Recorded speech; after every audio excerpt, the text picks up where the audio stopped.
सद्बुद्धि, सन्मार्ग और कार्य का संकल्प देना, अडिग रहे विश्वास तुम पर, ऐसा अंतः कर देना। मेरे हृदय में आने में तुम्हें कोई संकोच न हो। हे गुरुदेव, मुझे नज़रों से दूर कभी न होने देना। हे गुरुदेव, मुझे नज़रों से दूर कभी न होने देना।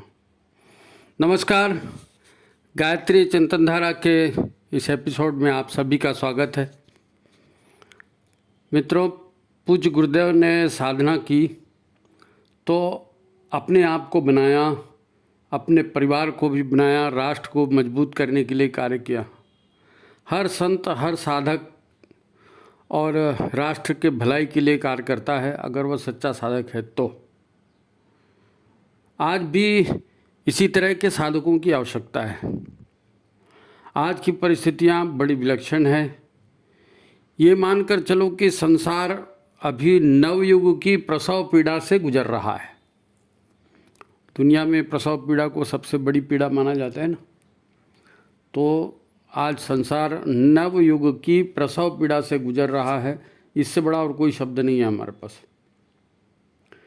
हमें लोगों को मजबूत बनाने के लिए कार्य करना है, क्योंकि अब हमारी कल्पना के बाहर घटनाएं होती जा रही हैं।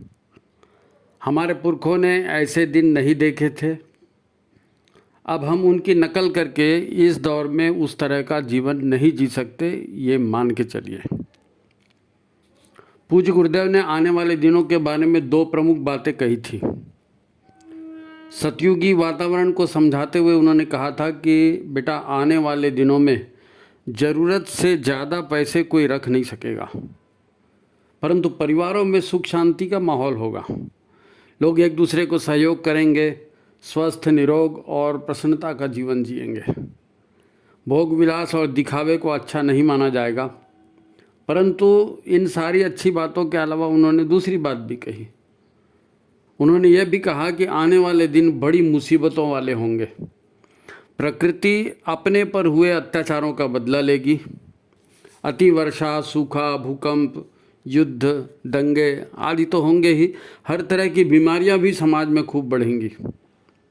मनुष्य का चारित्रिक पतन होगा, भ्रष्टाचार भी खूब बढ़ेगा। तो सरकारें इन पर बड़ी सख्त कार्रवाई भी करेंगी।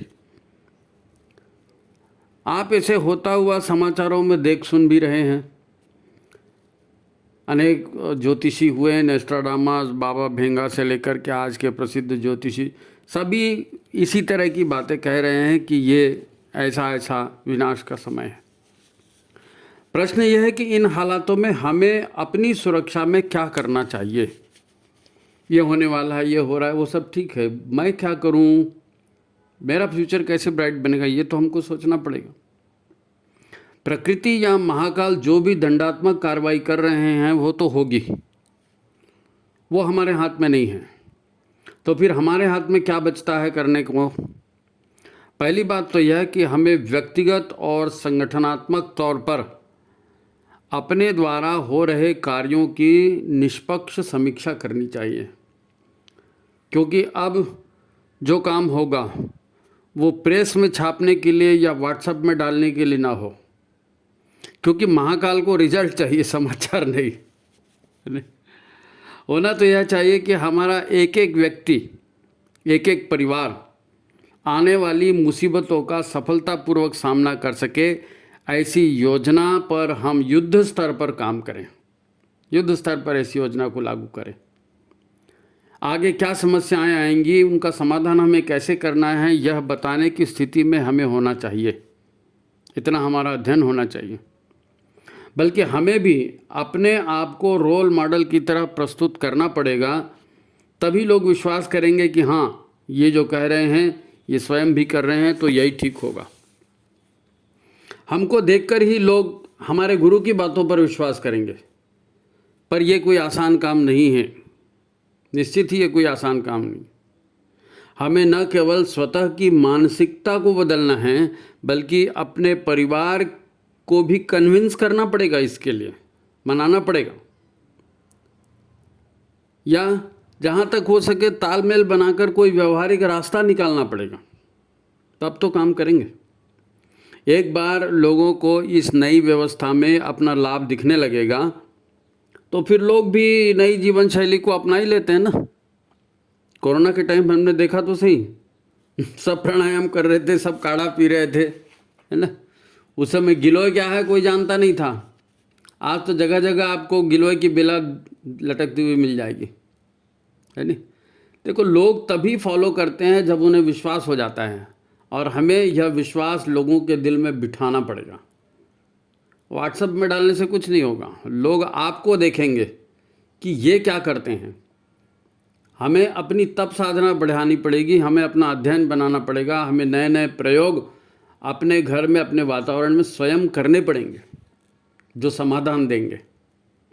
वास्तव में आज हम उन्हीं दिनों को जी रहे हैं जिनके बारे में गुरुदेव बरसों पहले लिख गए थे। आपको याद होगा, गुरुदेव ने सूक्ष्मीकरण साधना के समय क्रांतिधर्मी साहित्य की पुस्तकों का एक सेट प्रकाशित किया था।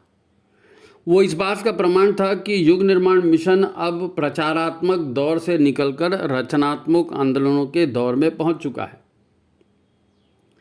ये 20 साल पहले की बात है, 23 साल पहले की, सन 2000 के पहले की। आज हम वंदनीय माता जी की जन्म शताब्दी मनाने जा रहे हैं, तो अब यह समय प्रत्यक्ष संघर्ष का काल है। अब केवल प्रचारात्मक कामों से बात नहीं बनने वाली। नहीं साहब, हम तो वर्षों से ये करते आए हैं। अरे भाई ठीक है, जब जवान थे तो घोड़ी पे बैठे थे, दुल्हन को घर लाए थे, तो क्या ज़िंदगी भर घोड़ी पर ही बैठे रहोगे? गृहस्थी की जिम्मेदारियां कौन उठाएगा? घोड़ी पर बैठने का समय था, घोड़ी पर बैठ लिए, वो समय गया। अब तो परिवार को मुसीबतों से बचाने का वक्त है। देखो, अगर सब कुछ वैसे ही चलते रहा जैसे पहले चलते रहा था, तो फिर हालात अपने आप तो सुधरने वाले हैं नहीं। आज हमारे जो भी हालात हैं वह सब पूर्व की परिस्थितियों और पहले के कर्मों का परिणाम है। ये तो भोगने ही पड़ेंगे, क्योंकि ये काम पहले कर चुके हो तो उसका रिजल्ट तो भोगना पड़ेगा। हाँ, आज अगर हम अपनी मान्यताएं, धारणाएं बदलते हैं, नए विश्वास से नए संकल्प लेते हैं और उस पर काम करते हैं, तो निश्चित ही भविष्य भी सुधरेगा। मैं भी देवता ही हूँ या मैं भी देवी ही हूँ, ये विचार मन में नहीं आता। क्यों नहीं आता? गुरुदेव ने तो कहा था, हमारे मन में क्यों नहीं आता कि मैं भी देवता हूँ या मैं भी देवी हूँ? कि हमारे मन में इसलिए नहीं आता क्योंकि हमारा अंतःकरण माया जाल में फंसा है। यही माया जाल हमें श्रेष्ठ कल्पना करने और श्रेष्ठ संकल्प लेने से रोकता है। इस बात को अच्छे से समझ लें। माया जाल हमें सीधा नहीं रोकता, बहाने बनाकर रोकता है। एक उदाहरण देखो, ठीक है, नरेंद्र मोदी का परिवार बड़ा गरीब था, उनकी माँ लोगों के यहाँ बर्तन मांजती थी, पानी भरती थी, आज वो देश के प्रधानमंत्री हैं। तो हमारा मन कहेगा ये उनके भाग्य से था, वो भाग्य में लिखवा के लाए थे। वो घर छोड़ के हिमालय चले गए, वहाँ महाअवतार बाबा ने उनको शक्ति दी, आशीर्वाद दिया, तो आज वो प्रधानमंत्री बन गए। ये सब अपना अपना भाग्य है। अच्छा, सब अपना अपना भाग्य है। हिमालय तो इतने लोग जाते हैं, सब तो प्रधानमंत्री नहीं बनते ना। यही माया है, इसे ही माया कहते हैं। हमारे गुरु ने हमसे कहा, तुम विश्वास करो, तुम भटके हुए देवता हो या तुम भटके हुए देवी हो। ये लो गायत्री, ये लो पंचकोशी साधना का विधान और करो। गायत्री से बड़ी पापनाशिनी कोई नहीं, गायत्री बड़ी से शक्ति कोई नहीं, पंचकोशी साधना से बड़ी साधना कोई नहीं, अष्टांग योग से बड़ा योग कोई नहीं। अमुक अमुक गुरु के अमुक अमुक शिष्य ने गुरु का आदेश माना तो वह ऐसे बड़े बड़े कार्य कर सके और वो अमर हो गए। ये सारी कहानियाँ हमको बताई गई हैं गुरु का महत्व बताते समय कि गुरु और शिष्य का क्या संबंध होता है। हमने रट लिया, हमने भाषण भी दे दिया, लोगों को सुना भी दिया, पर हमने नहीं किया। क्यों? क्योंकि हम पर माया का शासन है। तो सब ने अपना अपना शॉर्टकट ढूंढ लिया। नरेंद्र मोदी ने वही किया जो उनके गुरु ने कहा, हिमालय के ऋषि ने कहा। आज वो विश्व के सबसे लोकप्रिय व्यक्ति हैं। हर कोई उनसे बड़ी बड़ी उम्मीदें लगाता है और वो लगातार उन उम्मीदों पर काम भी कर रहे हैं। तो हमारे गुरु ने तो हमसे कहा, बेटे हम तुमको बहुत कुछ देना चाहते हैं, पर तुम अपनी पात्रता तो बढ़ाओ। दुनिया भर में धर्म के नाम पर आडंबर चल रहा है, सब कर रहे हैं, हम भी उसी को देख के करने लगे। हमने पात्रता बढ़ाने की कोशिश कहाँ की? माया क्या है? अज्ञान का अंधकार, माया है प्रमाद आलस्य, माया है भोगों की तीव्र लालसा। इन्हीं से माया के बंधन मजबूत होते हैं और सद्गुरु के निर्देश पर चलने से माया के बंधन कटते हैं। अज्ञानतिमिरांधस्य ज्ञानांजन शलाकया चक्षुरुन्मीलितम येन तस्मै श्री गुरुवे नमः। गुरु ही हैं जो माया के अंधकार को काटते हैं। उनके हिसाब से चलोगे तो टर्म्स एंड कंडीशन अप्लाइड। या जो हम कहते हैं कि भोगवाद समाज को लेकर डूब रहा है, ये भोगवाद आया है पश्चिम के प्रचार से, जो कहता है कि ईश्वर कहाँ है, दिखाओ हमें। अब ईश्वर नहीं तो ईश्वर का अनुशासन भी नहीं, कर्मफल भी नहीं, पुनर्जन्म भी नहीं, तो फिर करो मनमानी। दुनिया है ही भोगों के लिए। वो तो यही कहते हैं ना, प्यार में और जंग में सब जायज़ है। अच्छा, ये भी बोला गया कि सभी धर्म एक समान हैं और हम फंस गए इसमें, क्योंकि भोग तो हमें भी प्यारा था। वो कहते हैं कि कुछ भी करो फिर भगवान से सच्चे दिल से माफ़ कर लो। दोनों कानों को ऐसे बारी बारी से छू लो और मुंह में ऐसा वो पप्पी ले लो, चुम्मा ले लो, और हो गई, मिल गई भगवान से माफ़ी। भगवान खुश। दोनों कान को हाथ लगा दिया ना भाई, भगवान खुश। क्या बेवकूफ़ी है? अब दिल तो सच्चा ही होता है ना। पता नहीं कहाँ से उल्टी सीधी बातें हमें बताई गई कि दिल सच्चा है। अरे कहाँ दिल धड़कता है, खून फेंचता है। हम भी उसी को मानने लगे। प्रश्न यह भी है, उन्होंने गलत सिखाया, चलो ठीक है, पर हम मानते क्यों हैं? ये हमारी कमजोरी है कि हम उनकी बातें मानते हैं। हमें अपने अध्यात्म की थोड़ी सी भी जानकारी नहीं होती। ईश्वर क्या, कर्मफल क्या, पुनर्जन्म क्या, कहीं कोई विश्वास ही नहीं उस पर। हम तो, हमारा कोई अध्ययन ही नहीं उसके ऊपर में, तो हम उनके झांसे में आते हैं, है नहीं? इसीलिए तो हर तरफ लूट का धंधा चल रहा है जी। सभी सामान्य लोग परेशान हैं इससे। पिछले अंकों में हम बता चुके हैं कि न्याय, असमानता, समानता, मानव अधिकार, मुक्त व्यापार और लोकतंत्र जैसे बड़े बड़े शब्दों के नाम पर बड़ी बड़ी कंपनियां, लुटेरी कंपनियां, इल्यूमिनाती, है ना, 300 कंपनीज, जो भी नाम लो, डीप स्टेट, ये सब देश को, दुनिया को लूट कर बर्बाद कर रही हैं।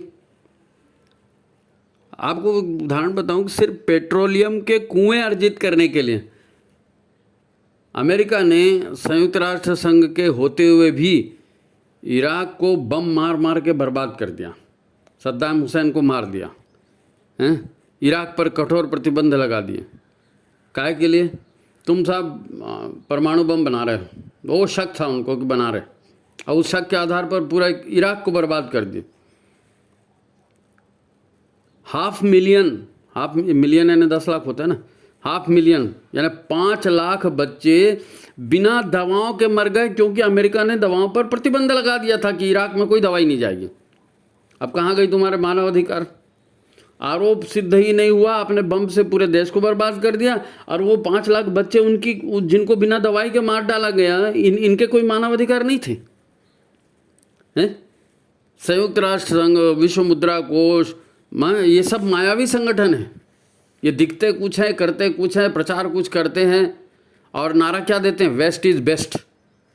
अच्छा, west is best, Europe America ही धरती का स्वर्ग है, ये ऐसा इनका प्रचार होता है। और इनका प्रचार इतना तगड़ा है कि सारा विश्व इनके भोगवाद में पड़ा हुआ है। मानवता को भूलकर सारे दुखों को झेल रहा है। हर कोई बस मैं मेरा इसी में लगा, क्योंकि यही इन्होंने सिखाया है, अपना कैरियर, अपना फ्यूचर, तो बस मैं के सिवा कुछ जाता ही नहीं। हर तरफ केवल दिखावा ही दिखावा, सारा कारोबार नकली। लोगों को फंसाना, यानी ये होशियारी का काम है। नहीं, लोगों को फंसाना ये होशियारी का काम। फिर जैसे बड़े करते हैं वैसे छोटे भी करते हैं। संयुक्त राष्ट्र संघ ने किया, वो राष्ट्रों से करवाया, राष्ट्रों ने किया, राज्यों से करवाया, नेताओं ने किया, हमने किया, ये चली लिंक, ऊपर से भ्रष्टाचार नीचे तक। और कुल मिलाकर है क्या? लेते जाओ लेते जाओ लेते जाओ, देना नहीं। अरे भाई, लेते ही जाओगे और दोगे नहीं तो मिलेगा कहाँ से? लेना और देना दोनों जरूरी है। श्वास लेते हो तो श्वास छोड़ते भी तो हो। आज पश्चिम ताकतवर दिखता है, उन्हें जो सच नहीं जानते वो माया के प्रचार तंत्र में फंसे हैं, है ना। हमें शक्तिशाली होना चाहिए, लेने के साथ देना भी सीखना चाहिए। और ये मैं मेरा इसी में तो सब बर्बाद है जी, है नहीं। एक बात अच्छे से जान ले कि देवासुर संग्राम जैसा बड़ा शब्द है ना, ये वास्तव में हमारे भीतर का हमारा अपना आंतरिक संघर्ष है। भटका हुआ देवता का अर्थ भी यही है कि वो देवता है तो सही, परंतु आसुरी प्रभाव में जी रहा है, तो झूठ भी बोलता है, अहंकार भी प्रदर्शित करता है, अपने आप को बड़ा दिखाते रहता है, सब कुछ अपने लिए बटोर लेना चाहता है, दिखाता कुछ और है, वास्तविकता कुछ और होती है।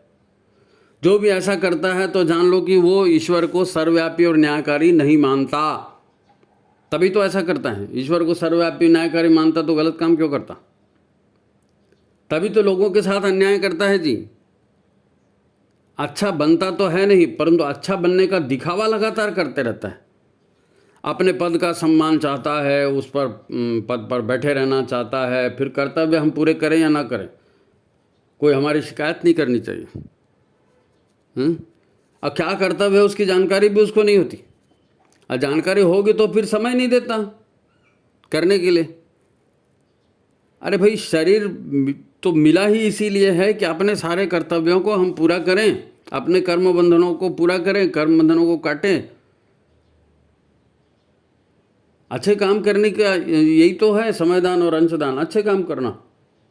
अगर ऐसा नहीं होता तो इसे ही फिर पाप कहेंगे। आपके पास सामर्थ्य है और उसने सामर्थ्य को सही रास्ते पर नहीं लगाया, अच्छे काम में नहीं लगाया, तो फिर ये पाप है नहीं। अपने भीतर नकारात्मक ऊर्जा का संग्रह ऐसे ही हमारा बढ़ते जाता है, ऐसे ही बढ़ते जाता है। अब गुरुदेव ने कह दिया देवता भटक गया। हाँ, देवता भटक गया माया के चक्कर में, और क्या है, माया मोह माया जो भी बोलो, है नहीं। ऐसे लोग अपनी ऊर्जा कहाँ लगाते हैं? आलस्य में, प्रमाद में, अहंकार प्रदर्शन में, भोग में, मनोरंजन में, है ना। इसी को तो कहते हैं आसुरी माया के अंधकार में पड़े रहना, है ना। आपको बताया ना, अज्ञान अतिमिरांधस्य, गुरु ही इस अंधकार को काटते हैं, गुरु ही इससे मुक्त कराते हैं, और वो हमें लगातार मुक्त कराने के प्रयास कर रहे हैं। और अब उन्होंने चेतावनी दी है कि बेटा तुम अगर ढंग से नहीं करोगे तो अब हम ज़बरदस्ती तुम्हारे से करवाएंगे। वैसे भी आज जो ग्रहों की दिशा है और धरती पर जिस तरह के व्यवहार चल रहे हैं, इससे साफ दिख रहा है कि अब सत्य और न्याय के पक्ष में भी आवाज़ें उठ रही हैं। भारत खड़ा हो रहा है और भारत न्याय के लिए आवाज़ें उठा रहा है ना। दलितों की, पीड़ितों की सहायता कर रहा है। लोगों ने इसी दिशा में काम शुरू कर दिए हैं, परंतु अभी भी आसुरी पक्ष ही प्रबल है नहीं। देखो, हमारे यहाँ जो 4 पुरुषार्थ कहे गए ना, धर्म, अर्थ, काम और मोक्ष, तो अभी पहली चोट पड़ी है अनीति और अधर्म पर, पैसे एकत्रित करने वालों पर। ये तो साफ दिख रहा है ना। इसके बाद काम की अधिकता या भोगों की अधिकता वाले जो हैं भारी संख्या में रोगों से ग्रस्त हो रहे हैं। अधर्म का पैसा और उल्टी सीधी कामनाएं।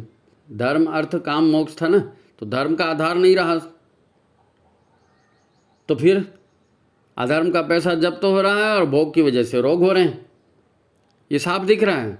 तो अनीति से धन कमाना और शरीर का सेवा के बजाय भोगों में उपयोग करना और अति उपयोग करना, इसी से दुर्गति दिख रही है।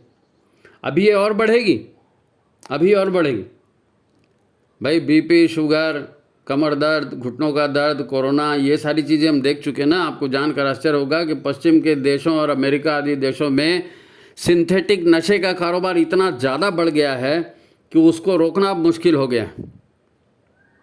कल ही एक चैनल पर गया तो वहाँ पर समाचार था कि चाइना ने अमेरिका में मात्र $1 प्रति किलो की दर से सफ़ेद पाउडर अमेरिका को सप्लाई करता है। सफ़ेद पाउडर, वो पाउडर जिसे नशेड़ी लोग सूंघ सूंघ के नशा करते हैं ना, वो सिनेमा में दिखाते हैं। यूरोप में भी ऐसा ही है, भारत में भी पंजाब, आसाम, मणिपुर, केरल, तमिलनाडु और प्राय हर बड़े शहर में ये करोड़ों रुपए प्रति किलो में चिल्लर में बिकता है। चाइना उसको 1 रुपये किलो, 1 डॉलर प्रति किलो दे रहा है, और यहाँ उसको करोड़ों रुपए उसके बनाते हैं। तो वो नेताओं को चंदा जाता है, गुंडों को जाता है, आतंकवाद में जाता है। वो पूरा वो आसुरी धंधा है ना, पूरा कमाई वहीं से होती। क्यों? सिर्फ इसीलिए कि भारत अगर खड़ा हो गया तो ये सारे काले धंधे बंद कर देगा। भारत वो आध्यात्मिक शक्ति है जो दुनिया में ये अनाचार को ख़त्म करने की ताकत रखती है। ये लोग जानते हैं, इसलिए भारत के पीछे पड़े। अब भारत के इन राज्यों, अब आप देखो, उत्तर में आसाम हो गया, दिल्ली है नी, पूर्व में मणिपुर, उत्तर में पंजाब और दिल्ली हो गया, पूर्व में आसाम और मणिपुर हो गया, नीचे साउथ में केरल और तमिलनाडु हो गया, और बम्बई जैसे शहर पड़े ही हैं। अब चारों तरफ से भारत को घेर लिए। क्यों? युवा पीढ़ी को बर्बाद करना है। युवा पीढ़ी जो राष्ट्र निर्माण की पूंजी है उसको बर्बाद करना है। आसुरी ताकत कहाँ तक पहुँची है और कहाँ तक आपको गिरा रही है, घेर रही है। अब ये करोड़ों गुना प्रॉफिट का काम है, तो लोग लालच में इस धंधे में फंसते हैं, और नशे के धंधे का पैसा आतंकवाद में लगता है, हिंसा में लगता है, और फिर भुगतना हमको ही है घुमा फिरा के, है ना। भारत ने प्रयास किया इस दिशा में। अभी तक अफगानिस्तान में विश्व में सबसे ज़्यादा अफीम की खेती होती थी, है नी। अफीम की खेती विश्व में सबसे ज़्यादा अफगानिस्तान में होती थी। इसी अफीम से फिर कई तरह के नशे के पदार्थ बनते थे, पाकिस्तान के माध्यम से सारी दुनिया में बेचे जाते थे। अब भारत ने अफगानिस्तान में अब जो है अफीम की खेती को बंद करवा दिया, और उनको सलाह दी कि भाई आप हींग की खेती करो, आप गेहूं की जैसे फसलें उगाओ, और आर्थिक सहायता भी दी भारत ने। कितना बड़ा काम किया है, वो कोई हाईलाइट नहीं करता इनको। नशे को रोकने का कितना बड़ा काम। जब अफीम ही नहीं उगेगी तो उसका नशा कैसे बनेगा। लेकिन अब चाइना ने सिंथेटिक ड्रग बना दिया, तो तू डाल मैं पात देवासुर संग्राम, ऐसी तो चलता है, हैं? अब अफीम उत्पादन वहाँ बंद हुआ तो चाइना ने सस्ता पाउडर बेचना शुरू कर दिया। युवा पीढ़ी कारखानों में, खेतों में काम करने लायक ना रहे, है ना। भारत के लोग सेना में लड़ने के लायक ना रहें, स्कूल में अच्छे मास्टर पढ़ाने के लायक ना रहें, सब नशेड़ी बन जाएं, है ना। और आतंक फैलाना चाहते हैं, आतंक फैलाते हैं, हड़तालें करवाते हैं, विरोधी सरकार को गिरा दिया जाता है, क्योंकि सरकार उनके हिसाब से काम नहीं करती। और इनके हर देश के उद्योग धंधे बंद हो जाएंगे, तब तो इनका माल बिकेगा जी। दुनिया का सारा धन हम बटोर लें, यही तो हर राक्षस चाहता था। सोना सोना सोना और सोना, सारा सोना हम ले लें। यही आज भी तो हो रहा है, और हम माया में फंसे कहीं ना कहीं इसका साथ दे रहे हैं। ये चाहते हैं कि सारी दुनिया पर हमारा राज चले। इन सब को आप क्या कहेंगे? अरे भाई, आम आदमी ही इस नेटवर्क में जुड़ा है, तब तो नीचे तक माल सप्लाई होता है। ये धंधा चलता कैसे है? एक का 100 बनता है, तो लोग जुड़ते हैं फिर इसके साथ लालच में आकर के। अब हमारे गुरु, कोई भी संत है, वो इन्हीं से तो बचाने की बात करता है। जागो रे जागो, बचो रे बचो। अब तो सीधा मौत सामने में है। यह 5-7 साल हैं, इसमें जो भी करना है कर लो, अल्टीमेटम तो मिल गया। और ये तो सिर्फ एक उदाहरण है। लोग मानवता, देश प्रेम, परिवार का मान सम्मान सब बेचकर खा रहे हैं। अभी इलेक्शन का टाइम आ रहा है, इलेक्शन में साड़ी लेकर, जेवर लेकर, 1500 रुपये लेकर, दारू की बाटल लेकर वोट दे देते हैं, चाहे जिसको वोट देते हैं। आज तक ऐसे ही होते आया है। देशद्रोही और समाजद्रोही सरकारें ऐसे ही तो बनती हैं। महाकाल की कृपा से भारत में इस क्रम के टूटने की शुरुआत हो चुकी है। अब सारे भ्रष्टाचारी, देशद्रोही पकड़े जा रहे हैं। सोशल मीडिया आने से समाचार अब छुपाए नहीं छुपते। यह भी तो महाकाल की ही व्यवस्था है। अब ज़्यादा ढोंगी नहीं बनना कि हमें राजनीति से दूर रहना है। बकवास, राजनीति से दूर है। राजनीति नशा फैलाएगी, राजनीति भ्रष्टाचार फैलाएगी, वो चलेगा नहीं, हम राजनीति से दूर रहेंगे। वोट डालने में हमको वोट डालने के लिए मत बोलो, ये राजनीति का काम है। बकवास, कायर लोग हैं। राष्ट्र रहेगा तब तो संस्कृति बचेगी, राष्ट्र ही नहीं रहेगा तो संस्कृति कहाँ बचेगी। अफगानिस्तान भारत का हिस्सा था, पाकिस्तान भारत का हिस्सा था, तिब्बत भारत का हिस्सा था, भूटान, बर्मा, बांग्लादेश, श्रीलंका सब भारत का हिस्सा थे। टूट के अलग कैसे हो गए? नहीं साहब, हमको राजनीति से कोई नहीं लेना है। अरे कैसे नहीं लेना है? बिना शरीर के आत्मा का क्या अस्तित्व है बताइए? अगर राष्ट्र ही नहीं रहेगा तो संस्कृति कहाँ हवा में लटकेगी? तो अच्छे लोगों को चुनकर सत्ता में नहीं लाओगे तो देश लुटेरों के हाथ में जाएगा ना। ये भी कर्तव्य है, राष्ट्रीय कर्तव्य है। जब शिवाजी और महाराणा प्रताप के गुण गाते हो तो आज जो संस्कृति की रक्षा के लिए सरकार काम कर रही है उसको समर्थन नहीं दोगे जी? हैं? ये राजनीति नहीं है, धर्म युद्ध है। आप कहोगे युधिष्ठिर और दुर्योधन दोनों भाई भाई हैं जी, ये पिछले बार उसको वोट दिया था तो इस बार उसको वोट दे देंगे, सबको मौका मिलना चाहिए। ऐसी बेवकूफ़ी भरी बातें करते हैं लोग, आपने भी सुना होगा। ये कोई बात हुई? आप सोचो, गुरुजी के कहने से एक बार यज्ञ में गए, है नी, तो इस बार जन्मदिन पार्टी कहाँ दारू भट्टी में मनाएंगे? क्योंकि एक बार गुरुजी की बात माने, अब एक बार दोस्तों की भी मान लेते हैं। ऐसा कोई जिंदगी चलेगी? कोई तो भेद करना पड़ेगा। सबको मौका मिलना चाहिए, इसे कहते हैं मूर्खता। ये अपने आप को गड्ढे में डालना है। अरे हमको सज्जनों को संगठित करना है, तब तो अनीति से लोहा लेंगे। पूज्य गुरुदेव वंदनी माता जी ने बार बार कहा है कि बेटा भविष्य उज्जवल है। महाकाल धरती पर स्वर्ग लाने का संकल्प ले चुके हैं, उनका क्रियान्वयन भी कर रहे हैं। वो निर्ममता से सारी असुरता का खात्मा कर रहे हैं। लेकिन हम है कि आज भी पश्चिम के जो है भोगवादी आचरण हमसे छूट ही नहीं रहा है। उसी लाइन पे लगे हैं, उसी ढर्रे पे लगे हैं।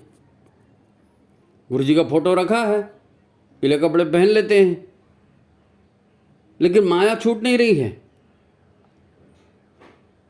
वैसे ही कपड़े दूसरों की नकल करते हैं ना, उन्हीं के जैसे कपड़े पहनेंगे, उन्हीं के जैसे होटलों में पार्टियां करेंगे, महंगी गाड़ियां लेंगे, चेहरा चमकाएंगे, अपने आप को बड़ा और सेलिब्रिटी दिखाने का प्रयत्न करेंगे, और फिर खुद की बड़ाई, खुद का सम्मान है, अपने आप को जो है बड़ा सिद्ध करना और दूसरे को घटिया सिद्ध करना। ना तो ये मालूम है कि अच्छी संतान कैसे पैदा होती है, ना तो ये मालूम है कि बच्चों को स्वयं कैसे पढ़ा सकते हैं, क्यों नहीं पढ़ाएं। बच्चों से माता पिता का संपर्क होना चाहिए। परिवारजनों को स्वस्थ निरोग कैसे रखना है, तो उसके लिए क्या पकाएं, क्या खिलाएं, कम खर्चे में गृहस्थी कैसे चलाएं, कुछ से नहीं मालूम। और शादी करनी है भाई, बढ़िया शादी करनी है, घोड़ी पे चढ़ेंगे घोड़ी पे चढ़ेंगे हैं। और फिर कहेंगे क्या, हमने शादी की है, सास ससुर से शादी की है? नहीं, सास ससुर से शादी नहीं की, हमने तो तुम्हारे से शादी की। तो शादी के बाद सास ससुर घर में नहीं रहेंगे, अलग रहेंगे। क्यों भाई, क्यों अलग रहेंगे? बुजुर्गों की सेवा तो धर्म कर्तव्य है, उसका क्या? इतना बड़ा तिलक लगा लिए तो हो गया? हिंदू या सनातन धर्म का ABCD भी नहीं मालूम और नारे लगाते हैं सारे धर्म एक समान। ये बेवकूफ़ी छोड़नी पड़ेगी, ये भ्रमजाल से बाहर आना पड़ेगा। हम इसको ना तो अच्छा कहेंगे ना ही बुरा कहेंगे, ये देखना हमारा काम नहीं है। जिसका जीवन है वो देखे। हम तो सिर्फ इतना ही कहेंगे कि महाकाल हर तरह की असुरता को समूल नष्ट कर रहे हैं। नकारात्मक विचारों और नकारात्मक कार्यों या असहयोगी स्वार्थी कर्मों में जो लोग लगे हैं तो वो स्वयं को कमज़ोर बनेंगे और दुख आपदाओं में घिरेंगे, दुख आपदाओं के शिकार बनेंगे। उनको झेलना पड़ेगा ये सब।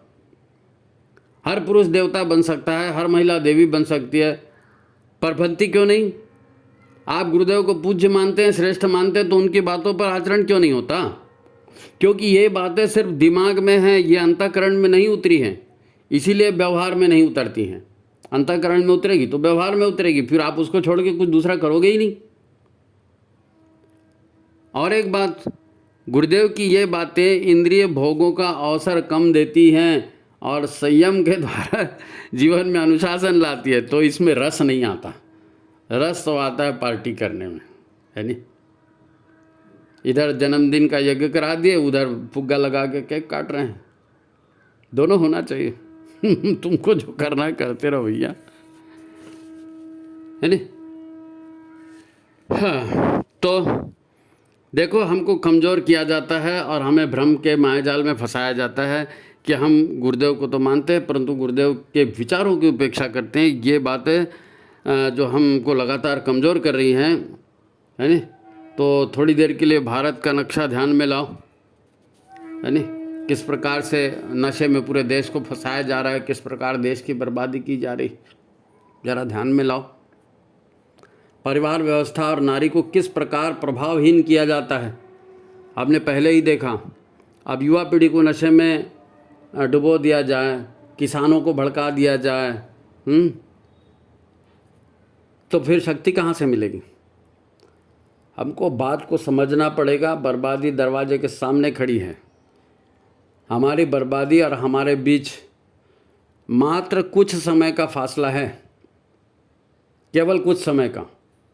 आज 2024 चल रहा है, ज़्यादा से ज़्यादा 2029 तक थोड़ी बहुत उम्मीद बचेगी। फिर 2029 से 2039 तक कठोर दमन महाकाल का शुरू हो जाएगा। कठोर दमन शुरू हो जाएगा, बुलडोज़र चलने वाला महाकाल का। बुलडोज़र चलना तो जानते हैं ना, आजकल बुलडोज़र बड़ा फेमस है, तो महाकाल का बुलडोज़र चलेगा। तो कुल मिलाकर बात क्या है? कुल मिलाकर बात यह है कि स्वार्थ, भोग, अज्ञान, प्रमाद, मूर्खता हमें डुबा रही है। अगर भारत डूबा तो फिर दुनिया भी नहीं बचेगी, क्योंकि सद्बुद्धि और सत्कर्म यानी गायत्री और यज्ञ यानी सदाचार, साधना, सेवा, संयम का जीवन, ये दर्शन केवल भारत के पास है। इसी का जीवन व्यवहार हमें बचाएगा, पूरे विश्व को बचाएगा।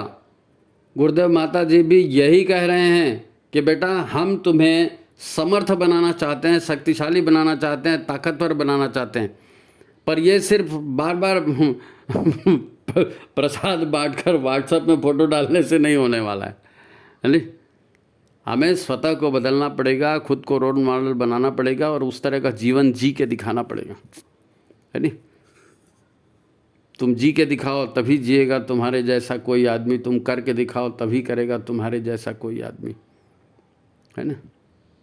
तो खुद को रोल मॉडल बनाएं, अपने प्रज्ञापीठों, शक्तिपीठों को प्रभावशाली छावनियों में हमको बदलना पड़ेगा और इसको सेंटर बना करके यहाँ से ये सारी बातें प्रसारित करनी पड़ेंगी, है ना। शक्तिपीठ, प्रज्ञापीठ बने ही इसीलिए हैं। प्रज्ञा का वहाँ से प्रसार होगा, शक्ति का वहाँ से प्रसार होगा। अपना ये जन्म और अपना अगला जन्म बेहतर बनाना है तो ये आखिरी 5 वर्ष हैं तुम्हारे पास। आपने इस जन्म को बेहतर बना लो, इस जन्म को सार्थक बना लो, अपना भविष्य उज्जवल बना लो। ये आखिरी 5 वर्ष हैं। इस 5 वर्षों में आप जो कर लेते हो वो हो गया। अभी तक क्या किया वो भूल जाओ। ये 5 वर्ष आपकी अग्नि परीक्षा के हैं। इसके बाद तुम्हारे को करने के लिए कोई कुछ नहीं कहेगा। अब कैसे मनाओगे माता जी की जन्म शताब्दी, सोच लो। गायत्री चिंतन धारा तो ढोल नगाड़े कब से बजा रहे हैं, है ना। अपने आप को जानो तुम। स्त्री या पुरुष बाद में हो, पहले गुरु के समर्पित शिष्य हो। पहले गुरु के समर्पित शिष्य हो, शिष्य बनो। ये इमरजेंसी है। हर किसी को हर कार्य स्वयं करना है। स्वस्थ शरीर, स्वच्छ मन, सभ्य समाज, सेवा भावी समाज, यही आपको मजबूती देगा, यही मुसीबतों से बचाएगा। तो आज की बात यही समाप्त करते हैं मित्रों। ये देवासुर संग्राम की कड़ियाँ चल रही हैं, ये 9वीं कड़ी है। पिछली कड़ियों के लिंक हम इसमें डाल देंगे, आप उसको भी खोल करके देखिए और जो एपिसोड आपने नहीं देखा होगा उसमें देखिए, है ना।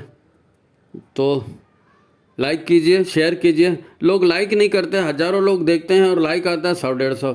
एक लाइक का बटन दबाएंगे तो ये ज़्यादा से ज़्यादा लोगों तक पहुंचेगा वीडियो। भाई इतना तो आप करिए, है ना। लाइक कीजिए, शेयर कीजिए, सब्सक्राइब कीजिए। तो ठीक है, आज की बात समाप्त। सभी को प्रणाम, नमस्कार।